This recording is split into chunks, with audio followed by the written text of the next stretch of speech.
Good afternoon, YouTubers, wherever in the world you are. I'm just going to do a follow-up video on my Uncle Drew. The first video was very well received and he was absolutely buzzing at the feedback he got.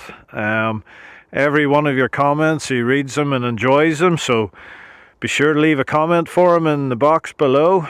So yeah, today I've called over to his little yard here to see some of his toys and his man cave and bits and pieces, and just have a chat with him and see what he's messing about at this weather. So yeah, he's going to split some wood because it's winter time over here and it's pretty cold. And as I said, he has a little man cave over in the distance, which is built inside an old truck body. So he has a heater and he needs some wood and stuff for it. So yeah, he's gonna pipe in a ram that he uses for splitting timbers.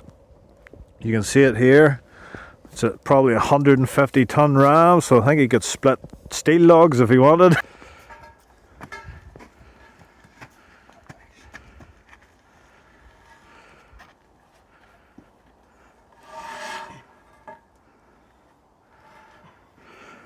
That's where I need my tripod so I can give you a lift.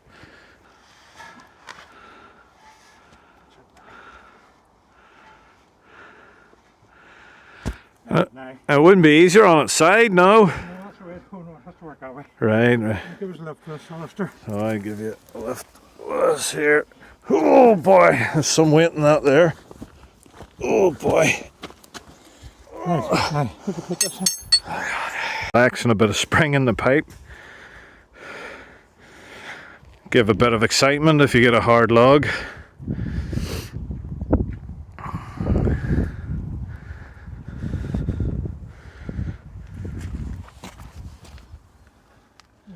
So that's the return line, and then the pressure line's the right hand side, top and bottom. Take these off. I see there's a pressure return on that as well. So as I was saying, it's a very large porta-power ram in the region of 150 tons capacity, so I don't think there'll be any problems with logs not splitting. That's the return line that he's just putting into the top of the gearbox. So he's just screwing the fitting off this little hydraulic ram.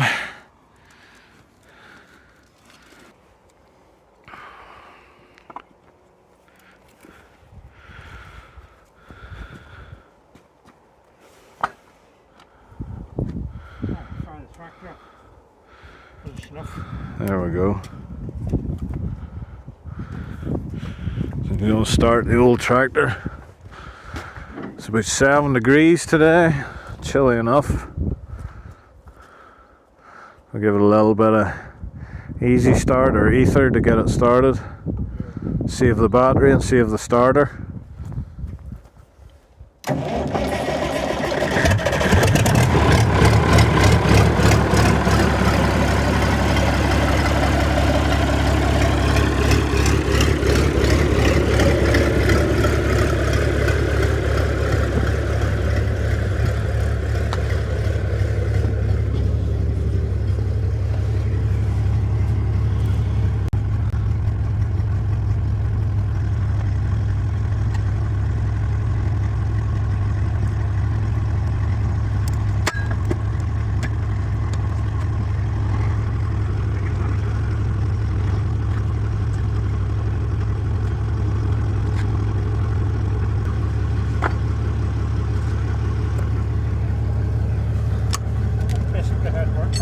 Yeah.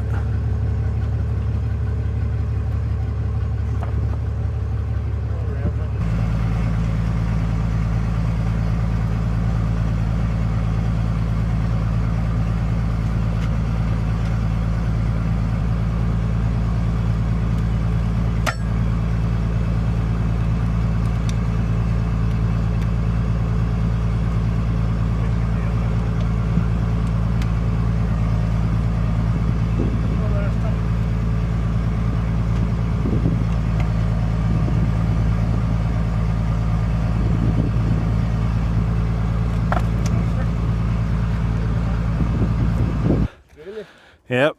The wee invention there, like a door closer. Maybe right. Oh, aye, a door closing rod. Yeah. They used to make them and sell them 40 years ago. That's a good one. I remember my dad had one of them in the house. Yeah. So it's just using the torsion of the rod.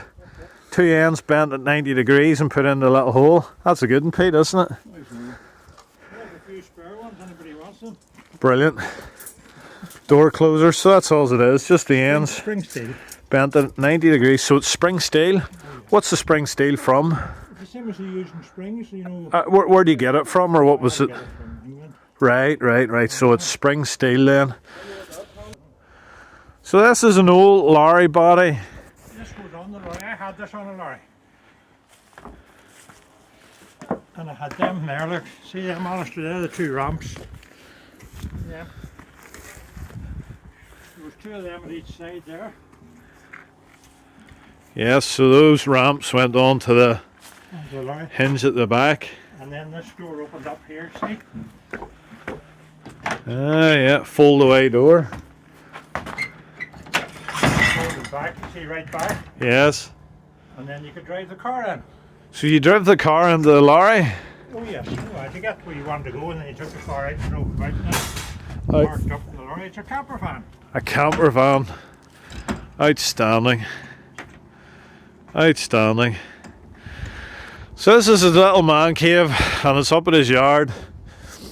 He lives down in the town, so it's nice to come up here to the countryside. That's Helen's Tower in the distance if you want to look it up. Very interesting history. And Bangor and Donaghadee in the distance. So we'll go into his little man cave. He likes to stay up here at the weekends. He has built himself a wood burner out of a gas bottle. Yeah. It's lovely and warm in here. I know it's It's a pity there's a bit of damp got in the last time you were in Australia. when I go straight it'd be locked up, you see. So you've been to Australia every year for how many years in a row pre-COVID? Over 30. Every year for 30 years you've went to Australia. Keep that van in Australia, see out there? That's my Australian home there, like. This is his little Australian camper. With a VW pop top on it, and that's me out the bush there with my washing out. And that's when I lived in Australia there. That was my van and where I used to stay as well. Was that your house in Australia? Yeah, that's a lock-up. I used to stay in that. That was a 1960 Ford Cortina. And what year was that when you lived in Australia? There's when I come home, like. And that is actually, do you see that there? Bombara Station. Bombara Station. Bombala Station. Barimba. Barumba. Barimba Station. That actually was Rupert Murdoch's grandparents' place. Right. The paperman Rupert Murdoch. Yes, He yes, spent his vacation, his holidays up there with his grandparents. yes. And then that man bought it off them. And I worked for him before I come back. There's the last time I come back from Australia permanently there was February 1980. 1980 is when you came home for good. Yeah. Apart from annual Back since every year. trips every year. And how long do you go for each time you go out? Oh, 3 months. The visa's 3 months. 3 months at a time. Australia. That's where I stayed there. It's what you call a sleep out. When I first went on my own, and there's two blokes in there in a landlady's back garden. Right. And I used to work there. That's down Wilson's Prom. Look, I was making a road to that lighthouse, drilling and blasting through that granite to the lighthouse. Brought that for $1. I got most of my stuff in charity shops, up shops. As I say, it's absolutely incredible that you were making a road to a lighthouse in Victoria. In what year? 50 years ago, 1973. 50 years ago, you made a road to a lighthouse. And in 2009, whenever I was in Australia for a year, I put a phone cable, internet cable, out to the lighthouse in southwest Australia. There you are. So there you are. See, these lighthouses was built from the sea. Yes, There was no access by land. They were built from the sea with boats. yes, So they wanted a road in because they could, in bad weather, they couldn't access them. You see, but they're all automatic now. yes. Automatic. And there's all the Aussie spoons there. Look, the Aussie Australian map there and all the... There's Ned Kelly with the beard. Lee and Gatha. Oh, they're brilliant. Cook and the Kookaburra. They're fantastic. I'll pick them up in the charity shops. Yeah, opal there. Some of that opal, no. Do you pick the spoons up individually? Yeah, in charity shops in Australia. Wow. Wow. Stuff. These comes out. I see all them books. That's fab. Half of them come out of the charity shops. That come out of the charity shop. Oh no, that one there come out of the charity shop. Nobody else wanted it. Melbourne. It's the whole history of Lord Melbourne. Yes. Which Melbourne, Australia is called after. He was the Prime Minister of England when Queen Victoria came to the throne. Yes. Anyway. Indeed. Outstanding. Is that it is a kangaroo hide. That is, watch yourself there. The tail give it away. Oh, that's kangaroo hide. And that's a Crocodile Dundee hat. That is a real Aussie leather hat. I got that from a mate of mine in Australia. See the hat? Brilliant. Brilliant. And do you see that gasket? Yes. I done a Hercules diesel engine up. Yeah. It was a 6-cylinder. 6. And that's the gasket I took off. Was it an inline 6 or a V6? An inline 6, but it's in direct injection. Pre-war, actually. Yes. The Americans left them in Australia after the Second World War. Yes. It was in a Diamond T truck, Yes. and I brought that up back that day. I see this old house. That's where we were reared. So that's also just across the field. Where the Cooke family was reared. And this is in Newtownards, where we are at the moment, after my grandfather's death. So Drew's father was killed when they were only 6 or 7 years of age in County Tyrone, and they had to leave. Family of 5 children. 5 children. 5 children. It's a very, very harrowing. There it's there, look. Yeah, I can hardly read it. It's absolutely harrowing. Yeah, and funny the title is harrowing as well. Harrowing tragedy in South Tyrone. Yeah. A farmer dies of burns. Awful. Drum oil exploded. Absolutely awful. So obviously I never met my grandfather. I was only 5 and your dad was 6. So they were forced to leave the family farm and Come up here. came up to Greyabbey. Because my mother's father, my grandfather, and my mother's side come up here. Your mother's father, Yeah, he came up here. He got a job in Mount Stewart. You ever hear of Mount Stewart? Mount Stewart Estate. So she bought a farm in Greyabbey. He did. He bought a farm in Greyabbey. And we came up and stayed with him for about a year. Right, I see. And then my granny, your mother, bought this farm that we're currently on at the minute. She bought this in conjunction with my stepfather. That's a letter from him there. He was in America in 1916. He worked in Henry Ford. He was from here, but he went to America. Yeah, it was in Detroit. Look, there's the date. So he's from here and he went to America in 1968. 1916. Yeah. To find his fortune. And he worked in the Ford factory. In Detroit. There's there, look. That was his brother. He was brethren, you see, and that was a commendation letter. Unbelievable. 1916, look, 20th. Incredible. So then he came back. Met my mother, she was a widow. Yes. Married her, and we were brought up here with him, my stepfather and that. So came up here to this. To that there. This old cottage. No electric, no water, no toilet. Nothing. So you had to fetch your water From a well. And we had to walk down through the fields a couple of miles to get the bus to go to school. Incredible. Winter time and all. Then come home, feed the pigs and the cattle and the chickens. And the 5 of yous were all in one little room in the end. Yeah, 4, and then there's a compartment for my sister. 4 in the one. 4 boys, and the girl got one room to herself. She hadn't a room at all. There's only a sheet up between us. But the 4 boys, we could only get out of bed one at a time. There wasn't room for us to all get out of bed at the same time. Because of the little space down the middle. Yeah, there was 2 double beds in a silly little wee room. Incredible. I take it there was windows in the house, obviously. There was, but I remember scraping the frost off them. And that was when it was supposed to be done up, but it was never done up. Incredible. Absolutely incredible. Is it still about? The walls of it, no. Extreme hardship. Hard to believe a family coming from such hardship. And really, that's powerful stuff, you know. 5 children and a little old cottage like that. But you know, it hardens you.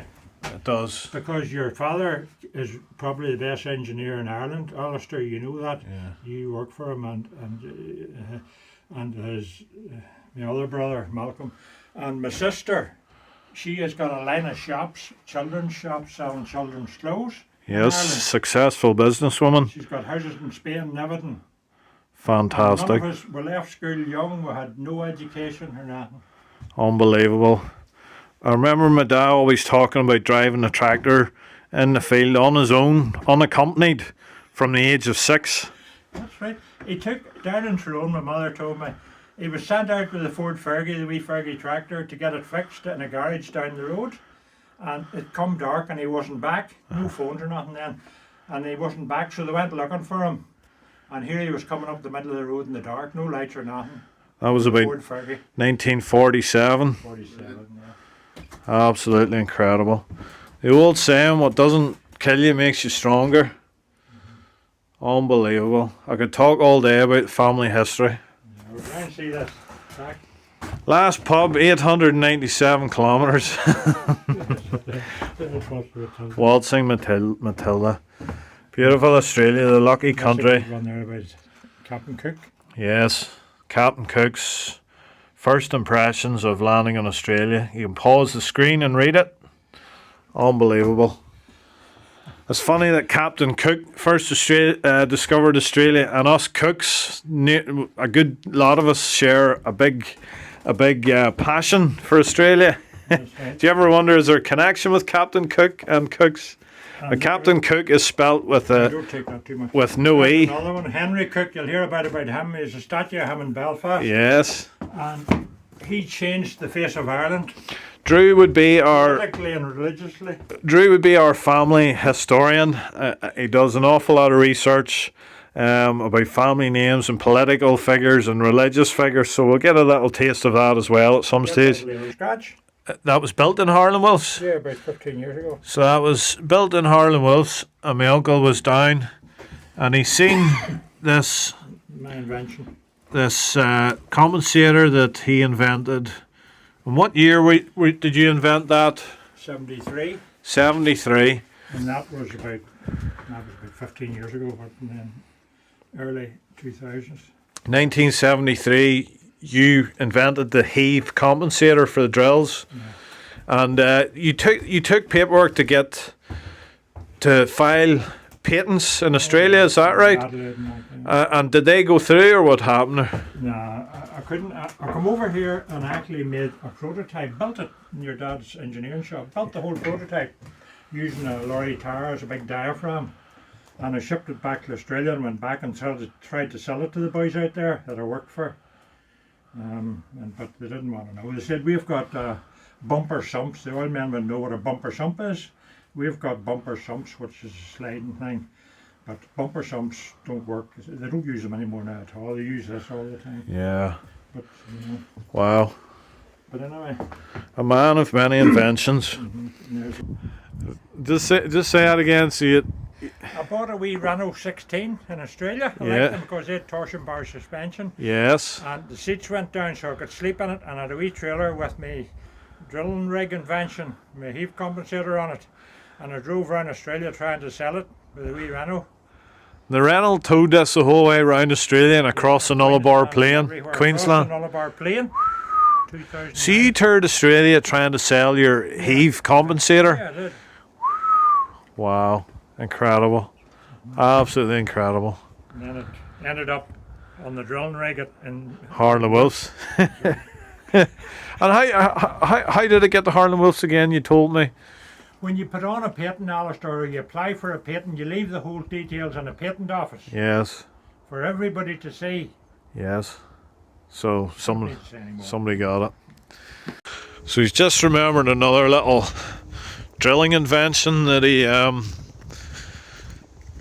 thought of. He's going to show us it on his old drill rig.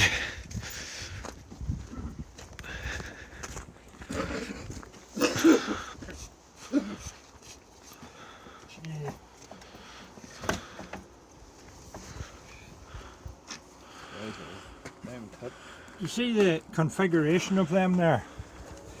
Let's see if we can get it. The buttons. Let me see if I can get it.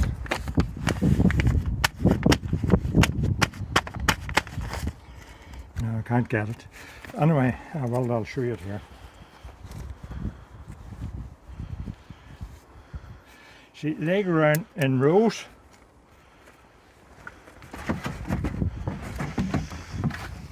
You get the row of buttons around the outside, 8 of them, and then you get a row of buttons. Tungsten carbide Yeah, tips. yeah, and then you get a row, the second row, which is 4 there, and then you get another, and the one does another row and another row. Now, initially, Bort South African firm has a factory in Cork, and they make these drill bits, Bort you call them, and they come up here. The guy was the same guy that sold them, was the agent for the Solaire, and he tried to get me to buy Bort bits, where I bought a couple, but I pointed out that the configuration wasn't right in them, the same as it used to be in these as well. The configuration used to be like this. See, like that. Well, there's no consistency. No going around. They're all over the place, the buttons. So it meant that with that there, all the buttons is doing is taking out that, and that's what you call free rock in between. It comes out in chippings. So the drilling is much faster. You get more footage out of the bit. But this other ones, which used to be all like this, come from the hammers that were at the top of the drills, you know, the ones that had the top, and it had to pulverize all the rock into dust because there wasn't much air blowing it out, so it had to be pulverized into dust. So down the whole hammer boys, they just took on that same configuration of buttons, but it was pulverizing everything into dust, which wasn't necessary because you've got a lot of air. You got 500, 600 CFM blowing out the dirt. So with this configuration here, you get a pile more speed. And throughout the world now, they're all using that, apart from maybe 1 or 2, but they're all using all the big European things now. So what's your part in that? I showed that to Bort. Bort? Bort. Where are they based? I think they're about Goodyear now. They're a South African company who Yes. make drill bits and make drills and all sorts of mining equipment. And they have a factory in Cork, County Cork, Ireland. Yes. And the guy come up from the factory, one of the engineers, and I pointed this all out to him. Yes. And he went back and started to make them in that configuration there. Wow. And then of course all the rest copied. That's not a Bort, that's Halco. They all copied them. Wow. So the tungsten studs arranged in the circular configuration. Yeah. Was basically invented by yourself? It's a configuration that was invented. But it was actually Hughes Tool Company that started to first use the buttons. That's Hughes Christensen in Belfast? Yeah, the big company, the Howard Hughes lot. He started to use the buttons initially on the oil rigs, and then they migrated to these to the rest of the drilling equipment. Wow, incredible. Yeah. So you got how much more footage and? Oh my goodness. That bit at the minute has done about 7,000 feet. Yes. In hard rock. And you see there's another one. Look around the side there, Alistair. Do you see that at 45 degrees? Yes. That's to do with the speed of the rotation. Yeah. You see when it goes to the outside, it's more flatter because these are going faster than the ones on the inside. Yes. Because they've got more ground to cover. Yes. And these have less ground to cover. Yes. And you have to keep the rotation at the proper speed to get the penetration. And you see that's at 45 degrees. So when she's actually turning, when she's the hammers, the piston's hitting the hammer, she's not hitting it straight in, she's hitting it at it's going in at a 45 degrees angle. which you're actually getting penetration out of the rotation then as well. Right, okay. How many, what's the frequency of the hammer? How many blows per minute? Oh, it's going like, Yeah. it's going like a machine gun. So it'd be interesting to know how far that rotates per blow. I have it worked out so it just rotates the distance of that button. The distance of the button, right? No, so you're not wearing the bit, Wow. and you're not. If it's not going enough, then it's sticking. Yes. Wow. Yeah, there's a lot to it. The frequency of the hammer, the rotation speed, the spacing of the buttons. Incredible. How many years of drilling experience? 60 odd. 60 years of drilling experience. Wow. More to it than meets the eye. There's something else to show you over here. I just remembered. So we've got something else we're going to look at for a bit of fun. What's this? This is the bike. Oh, this is your bike. The last time I seen you on a bike, it had a 20cc engine welded into it.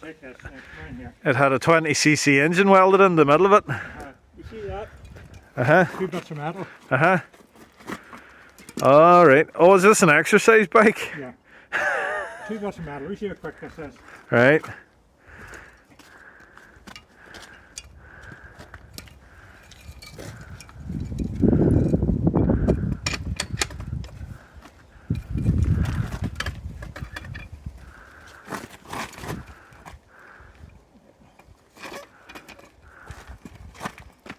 Pin. Where's the pin? Alright. There. As long as you don't put the pin through the sprocket. Right. There you are. When I get the old fella, Get the knees freed up. and you use the brakes, and then you can use the gears for the different. You use the brakes to give him some resistance. You got a clip behind his back. And then he's got gears as well to alter the resistance also. That's good. That's a good invention. That's a very, very cheap. See what she's called? That bike, high tech. That's how quick it comes off. Look, Yeah, there's the bike ready for the road. and that's it back the road. So there's all you need to make your bike into an exercise bike. 2 bits of metal. So that's patented to Drew Cooke. I sold hundreds there, Mackley. You sold hundreds of those there, Yeah. did you? That's a good one, boy. I never knew about that one. Yeah. You at the top and right? So we're going into the man cave. There's the blocks of wood. I see an old engine laying on the floor. There's a block. What? That's a wee Ford Pop, 1939. A 1939 Ford Poplar Side valve. side valve. Wow. But anyway, A man of many inventions. and there's a stock car racing there, like So this is stockcar racing. up here. This is a track that is right beside the little yard that we're at Go now. down and see it in a minute. My uncle created this figure of 8 track, laid the tarmac, Put up the barriers. put up the barriers. You can see the crowds of people that came to see it in action. So this was a huge event. And what days was it run? It was run this Saturday afternoon. On a Saturday afternoon this was run. It's all there, like all the pine around, all the people. So that's what you done for fun? It was an investment actually. It went sour because I went in partnership with another bloke and he run it into debt and took off and left me to carry the can. Oh dear. Put me bankrupt. So that was ballyskeagh Yeah. racetrack. It's just here. That's it here. I'll go run it in the tractor now for you. You can see some of the thrills and spills. Because it was a figure of 8, there was a crossing of paths in the middle. So it was the bravest man won. We'll go down. I'll take it.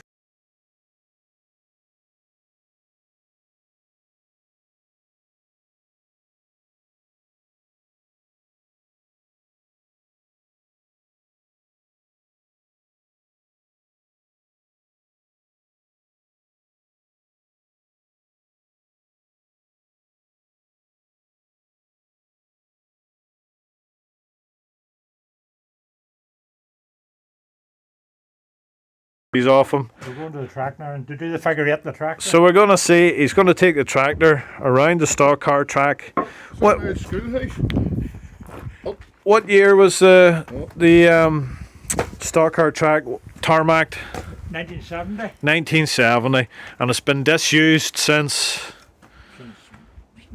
then, pretty well. Shortly after that, I went to Australia after that. So it basically hasn't been used in 50 years. So it's very overgrown and mossy and derelict. But the tarmac still there, you'll see it. Very interesting old place. So he's going to take his tractor down for a spin round it, just for a bit of fun. So he's swapping tractors at the moment. My other uncle Malcolm collects these old Muir hills, as I was saying, and my cousin Malcolm Jr. also, and this old tractor that my uncle uses for drilling is one of my father's original tractors. So they have made a deal with their brother, my Uncle Drew, to swap it for another one so that they can keep one of the old original Cooke tractors in the family. So this is the 101 that he has gotten. No mud guards, no roll bar. He's doing it up at the minute. It's a bit of a project. You see the old gum trees that he's planted. As a lover of Australia, I get a whiff of that. Oh boy, just takes me straight back to the bush.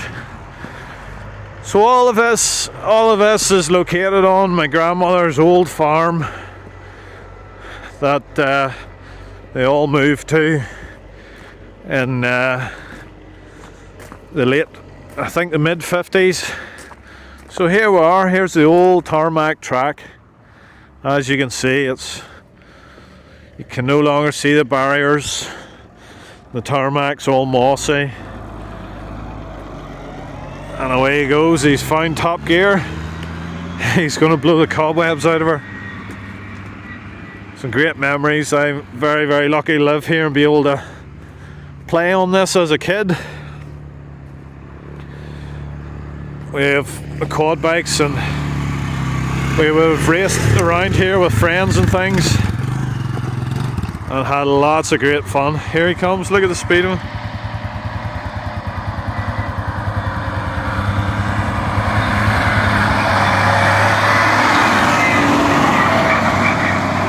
The last time he was doing that, he was in a racing car.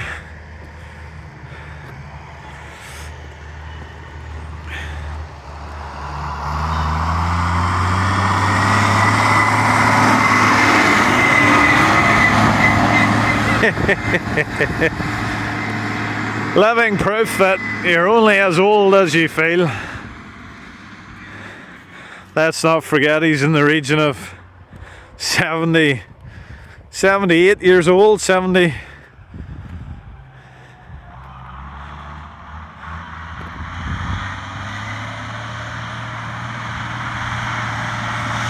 Hope he's got his seatbelt on.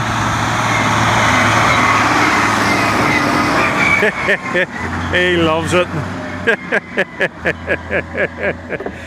He loves it.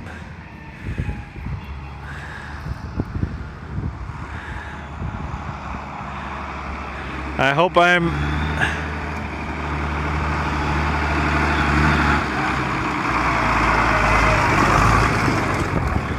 I'm loving life as much at 78 years of age.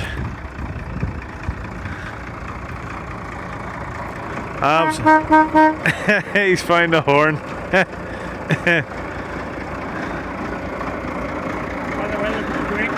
Oh, there's no brakes? He hasn't got the brakes connected yet. Oh, the pedals are missing completely. Very good. Very good.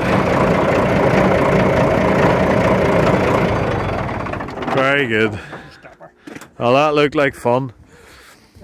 So the last time you were racing around that track, what were you driving? Triumph 2000. A Triumph 2000. I hope you guys can hear okay without microphones. Sorry if I'm repeating everything he says, but I just don't want any of you guys to miss the details. So you would have raced a Triumph 2000 around here. Yeah. And before that, a Wolseley 444. Yes. We had a whole team of hot rods actually, Wolseley 444. Yeah. How many drivers would have competed? Oh my goodness, 50 or more. 50 drivers, and how many classes? Oh, pilot classes. Yeah, and at any one time per race? There was about 4 row cars, yeah, 3 abreast, 2 abreast, 4 abreast. About 8 or 10 drivers at a time. It's a very small little track, so great for viewing. You never miss a second of the action. It's all grown up now. You see that used to be where the folks sat up there. Yes, up along a huge bank here, which is now. I got it made with a D8. It's come in with a D8 and made it for me, and I drill and blast it. The rock's all rock up there. Unbelievable. And sadly, the neighbours then weren't impressed with the crowds and the noise, and they all. I'm not going to tell you the real reason. and maybe a few other reasons that we can't talk about, but yeah, I think the council put an order on it at the end, didn't they? And it was. They used an old law in Ireland from the 16th century that you can't do anything on a Sunday. They can arrest you and jail you for any kind of work apart from farm work on a Sunday, and they used that law to close me down. Because he ran his races on a Sunday. One Sunday. And they put it through the court in Belfast, unknowns to me, come out and served me with the order. And to this day, I would do jail if I started racing. So they were in quite a conservative area, and the Sunday would have been held pretty sacred, nothing happening. A lot of an understatement. A lot of religious neighbours and folks were upset by the noise and the racing and all the rest of it on a Sunday, which they would have seen as Lord's Day.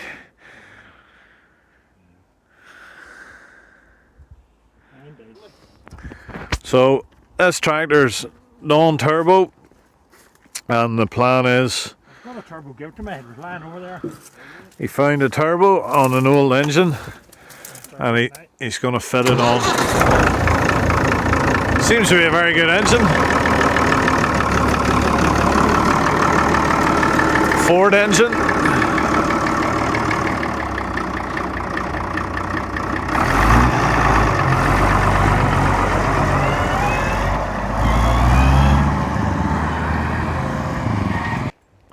So this is the turbo that he got. I got it lying, I cleaned it all up. I'll put it together. And then put it over. There. So he's going to put this turbo on his tractor, give him another. There's the turbo fans there. Another 20 horsepower or so. You know the way turbos works, the exhaust drives that. Yep. And this compresses the air on this side onto the inlet. Yep, that's right. Okay. Brilliant. Brilliant. That tank there. Here. That is a bit of an automatic clutch. Oh, it's a flyweight. Flyweight off a brimming weight compressor. All right. That's where you see the linings are yes, yes. See they were screwed on? Yes. And there was a big pin here. My camera, my phone's messing about, and you get the. Yes, you can see the remains of the linings there. And you see the weight in that, like that's about phenomenal. 60, 70 pound weight. But there was 2 big pins, 2 of these on. Yeah. And a big bolt went between the 2 with springs on it. Yes. And the first compressor I got, I bought it second hand, and the compressor, the brimming weight compressor, it's a sleeve valve. Yes. And the compressor needed repairs, and that's why I got it cheap. But it was a Gardner 150 engine on. And I took the compressor off the engine, so I left these exposed. And your dad and all us boys were standing about. And oh, somebody didn't start it. I started. Oh dear, dear, dear, dear. Hear what happened. I reached for the governor and the gardener, and you can get straight to the rack. You can bypass the governors to rev her, and I gave her a while of a rev, and bang! They broke off. One of them hit the chassis. So the centrifugal force of this pivoting on this Broke it all pin, off. spinning on the flywheel without the clutch housing around it, meant that these were subject to all the hold them. centrifugal force. Apart from the bolt, Yes. with a spring on it. But anyway, it's lucky none of us was killed. Two right. And I found that about 10 years ago, lying over here, which is half a mile from where it come off.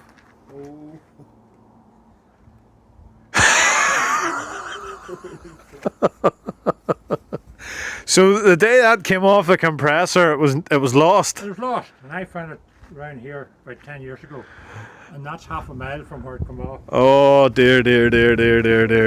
That's some scary stuff. Oh, I bet you never done that again. You learn lessons as you go along. Oh dear. Shouldn't be alive, should be. Oh dear. So we're on the old family farm in Newtownards. What size is the farm, Drew? 32 acres. 32 acres. And we all got a bit each, and this is my bit. This- Got a bit. It's been divided amongst the brothers when my granny passed away, and they all have their little corner of the farm, and this is over here at my uncle's. Was the farm ever farmed, or? And there's just cows, Aberdeen Angus cows and calves, a few of them, but there's mostly chickens on it. Ah, right. Hen houses, broiler hens and that sort of thing. Right. Eggs. That's what we spend our time doing. Farm work, that's why we can't read or write. Yeah, yes. I can read this much. I found this. Do you see that old book there, like? Yes. See all them books? Yes. I picked a lot of them up in Australia. Yes. In the charity shops. I like going into charity shops. And this one here is interesting. They're all interesting, but see that? Look, 1873. 1873. Look, that was the 4x4 you had in 1873. This is a book you got in Australia? Yeah. No, this came from one of my stepfathers. Yes. Inherited it. 150 years old. And it's very interesting. Look what it says there, look. Names of God. And do that bit there, look. The covenant with Abraham was always Jehovah. Yes. Which is inaccurately rendered as Lord God Instead you have my Lord Jehovah. See, unfortunately in our versions the proper name Jehovah is rarely retained. So we're not told the truth. So see, I got that in Australia by Lord Melbourne, who is the Prime Minister. And this is a bit here, look. As the Queen got to know him better, you see it all there, you can read that themselves. She was bewildered about the dogma, the religious dogma. And there's what he told her. Trinity can't be comprehended, can't be understood, which all the churches teach. It came from Constantine, the Roman Emperor, 320 AD. Isn't that interesting? So my Uncle Drew is a spiritual man, and he likes to research religion, and always likes to talk about it. So drop a comment down below the video, just your thoughts on what he's mentioning. He reads all of your comments and looks forward to them. So yeah, drop a comment down below if you have an interest in religion. So great. So this is your little study desk. And this is all the stuff. I've got this on the other thing, you see, all this stuff here. So maybe you should leave that to see mine, to see what you think, or you'll be doubling up. You'll be doubling up, you know. Yeah. Let them read that at their own pace. Let them read that at their own pace. So if you want to pause the screen and have a read at this, it's about the Trinity. Which Queen Victoria couldn't understand. She's the head of the English Church. Head of the Church of England. So we're just round at my dad's side of the farm. That's my father my uncle's engineering business where I work, and my uncle and my father worked together for a short period doing agricultural contracting. That would have been the 60s and the 70s. Yeah. Your dad started in the early 60s, same time as I started the drilling. So he started agricultural contracting With your Uncle Malcolm. with my uncle Malcolm, and you started rock drilling in quarries. The local quarry, yeah. There's a lot of good stories from those days, from drilling in the quarries and from the agricultural contracting, with some of the old relics of the machines that were used in that business. Look at the plows there, would you? These are ploughs that my father's since got for fun, reliving the days he used to plough for a living. And you can see a big old rota spreader, dung spreader in the background. Your dad designed that actually. He designed that large twin wheel rota spreader. And here we have the old JCB Chaseside 1750 loader. This, I think it's in the 10-11 ton weight range or thereabouts, powered by a Perkins 6C54T turbo engine. And this is what my father used to put in silage feed for farmers in the contracting business in the 70s. And my Uncle Drew would have... When I come back from Australia penniless, after not selling any of my drilling stuff, my dad gave me a job for a while. Right. So I was driving this, buck breaking the silage in. Yes. You want me to tell the story? Yes, yeah. And in the summertime, of course, the silage gets dry like hay and grass, and there's a handbrake, a drum handbrake on it. There's a drum handbrake. You can see it on the drive shaft underneath, and all the grass packs up in around it. And I neglected to put off the handbrake at one stage. You forgot about the handbrake? Yeah, to put it in my life. You're putting it in. Yeah. And the thing went on fire. So the drum heated up with the friction. The whole thought went on fire. The flames were coming up around me. The smoke first of all, and then the flames. This was on the road to a job? No, this was on the job. Oh, right. It was down beside the sea. Right, okay. The loch, Strangford Loch. So anyway, what was I going to do? So I seen the ocean. So I drove it through a field and it was on fire, and I drove it into the ocean. And it was, thank goodness, it was kind of level, but good job there wasn't any big drops, or I wouldn't be here today because I can't swim. So I drove it into the ocean. I kept driving, and the water kept coming up, and put the fire out. Unbelievable.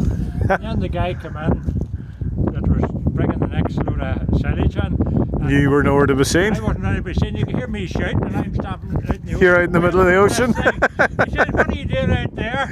I said, don't worry about what I'm doing out there. Get a boat and come and get me. Oh dear, you must have been in 6 or 8 foot of water. Yeah. Whose farm was that at? Can you remember? Your dad knows.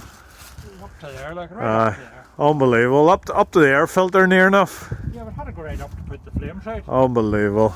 So she was well on fire. I have a desperate memory of this machine as well. So I was only a child, and this machine was parked in the door of the workshop. Funny, I also remember it going on fire around the handbrake. I have 2 memories of this when you talk about that. So it was in the shed, and same thing, the flames were coming up around the parking brake, and I told them, and they put it out. This was just in the yard here. That makes me feel good. Yeah, it must have happened quite a lot. Yeah. My second memory was walking past it as it was in the door of the workshop, and the big old tyre had a big slice in it, and the inner tube was exposed and bulging out like a balloon. So I was in the region of 5 years old, and I seen this balloon, and I wouldn't have been halfway up the wheel. I thought this was great, this thing poking out of the tyre. So what did I do? I kicked it. I kicked the tube. It went off with such a bang. My mother came running out of the house to see what had happened.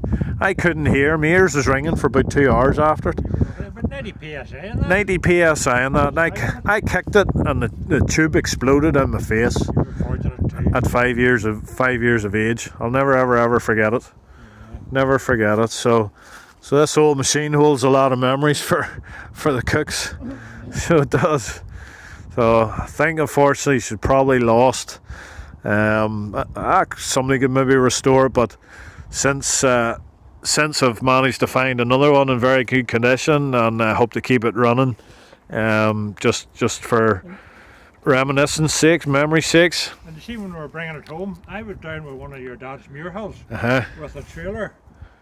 And we put that on a trailer behind a Muir hull. Muir hull's 5 ton, that's about 10 ton. So that was on a trailer behind the tractor. Yeah, Muir hull's about 5 ton, that's about 10 ton. Brilliant. And I'm coming up the hill. No brakes on the trailer either. No, not at all. What do you want brakes for? It doesn't stop you. Anyway, I was coming up a hill on the tarred road, and I was only in the 2-wheel drive, and she started to spin. I put her into the 4-wheel drive, and the 4 wheels were spinning with the smoke flying out of them. So I got over the top of the hill. That would have been nerve-wracking. And what would you have done if you didn't get up the hill? Jump off? Alistair, you know as well as I know, us blokes don't think about what you would have done. You do it when you have to. Unbelievable. So I remember the dung spreader was on behind the tractor, and then there was a big trailer on behind the dung spreader with a smaller loader on it. So that would have been some sight to have seen back in the days of freedom before health and safety. That loader was put on. Yes. Two big wheels. Back in the good old days before the nonsense of health and safety, no brakes, no regulations, no rules, no hassle, no grief, just pure freedom. I was coming down a big hill one day with a wee Davy Brown tractor and my drilling rig and all on behind it in the 60s, and there was only one brake on her, and she started to get faster and faster. And I had a good jump up. I was standing there, it was like riding a horse, and she was jumping off the road, and I come across a police car driving down the road at 40 mile an hour in normal speed. I passed the police car and the police never knew there was anything wrong. Unbelievable. So you passed the policeman in a Davy Brown. Davy Brown, I was doing about 60 mile an hour. Oh, unbelievable. The good old days. Survival of the fittest. Unbelievable. I wished I was around. So your stories of the drilling days, that's only a tip of the iceberg of the drilling days. I heard a story about you working with a broken leg or something happened. What happened? Yeah, I had a Mark 1 Land Rover. I shouldn't be telling these stories. Should I? Absolutely. Had a Mark 1 Land Rover, that's just made after the war. And there wasn't too many brakes on it. You had to pump the brakes about 4 times before you got a pedal. You young lads wouldn't know about that. And I was coming around Mount Stewart Road, there was a blind corner, and there was a lorry sitting on the road talking to another boy out of the cab, and I had nowhere to go, so I went in below the lorry, and I come right over the top of the cab. That was Bell's lorry. Yeah, Bell's. Mount Stewart Road. Yeah. So I was trapped in below it, and my leg was sticking out that way, my femur was broke, and the petrol was pumping out to the carburetor, and I couldn't reach it, so fortunate to be here. Incredible. So you were jammed under the back of the lorry in the Land Rover? Yeah. Incredible. These no brakes have a lot to answer for. Well, there was brakes, but you had to pump them a few times. Unbelievable. And you told me another good one about my mother when she was pregnant with me at the end of our lane. That's right. Nearly got wiped out. That's when I was working for your dad that year or so, before I started making them things, exercise stand and that. And she had picked me up down at Portaferry to bring me home from the job. I'd shifted this thing here or something. And we're coming in the end of the lane, and I was beside your mum. She had a wee Golf at that time, diesel. But anyway, there's this car coming flying towards us in one of the corners, and I grabbed the steering wheel and pulled it up the hedge, and it hit the driver's door where your mum was sitting, and she was pregnant. She was about 8 months pregnant, and she couldn't even get out. So I looked around to see if I could get his number, but I couldn't get his number. He had a trailer on, no number on it. But anyway, he was dumping an engine he had been stealing cars or something and stripping them down and dumping bits of them up at the track. Unbelievable. So I have a lot to be thankful for my Uncle Dre. Saved my mum and saved me in the womb. Very good, very good. Unbelievable. We'll have to get some more stories off you about the drilling days. Lots and lots and lots, and your adventures in Australia driving bulldozers as well.